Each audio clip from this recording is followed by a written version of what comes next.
Nice of this movie to start with a geography lesson. Otherwise, I would have spent that whole time going, what's Key Largo? Where is it? So Key Largo is a 1948 movie directed by John Huston, starring Humphrey Bogart, Lauren Bacall, and Edward G. Robinson. And man, this is an interesting movie. It's based on a play, which you can tell when you watch the film. And it's about Frank McCloud. Yes, another of the clan McClouds, obviously. So, yes, Humphrey Bogart is Frank McCloud. He goes to visit the widow and father of some war vet who died in World War II, and just to tell him how he died and all that kind of stuff. He's also looking for work and looking for a new change. His old job from before the war doesn't do anything for him anymore. So right off the bat, we're establishing some pretty strong characters because we're setting the scene. You want to set these characters up so you care about them, so when the movie plays out, you want to know what happens next. And the movie's really good at doing that. So what happens is the hotel's kind of closed because it's off season. And I'm like, well, wouldn't you just keep it open anyway in case people want to stay there? It doesn't matter. Anyway, it's in its off season. There's a hurricane coming and a bad storm. So all the doors and windows and stuff have to be shuttered and locked. So everyone's kind of stuck in this Key Largo hotel, including the only few patrons of this hotel, which turn out to be Edward G. Robinson and some of his cronies, who are bad criminal mobster dudes looking to make some kind of drop exchange before they head back to Cuba.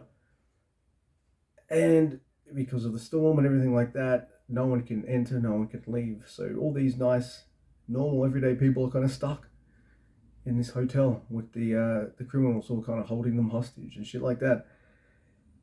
And yeah, this movie is quite interesting. I guess it's maybe a sign of the times, but Lauren Bacall does not have that much to say, not many lines of dialogue.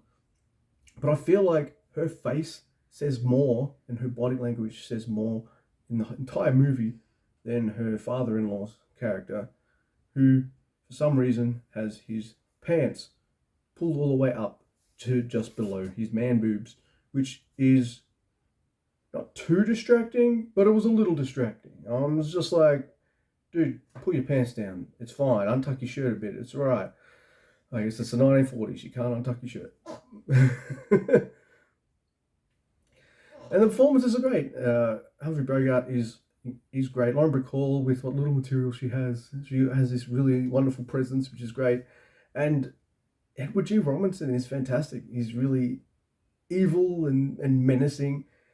And the movie's not very graphic. I mean, it is 1948, so everything has to be portrayed through Edward G. Robinson's like menace and the kind of implications of what he's saying as they hang out there in the air.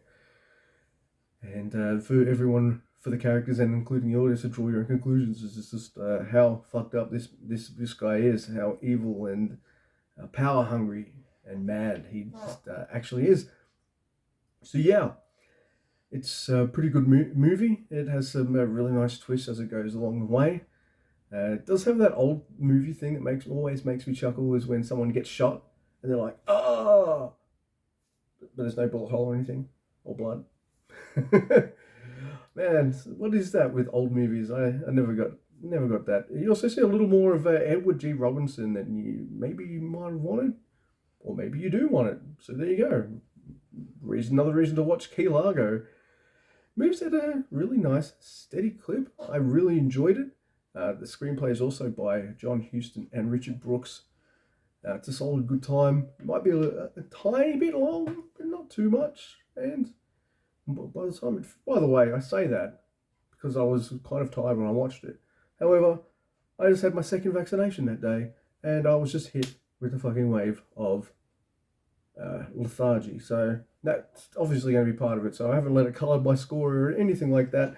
I'll say if you can get a copy and you get a chance to, you should watch Key Largo.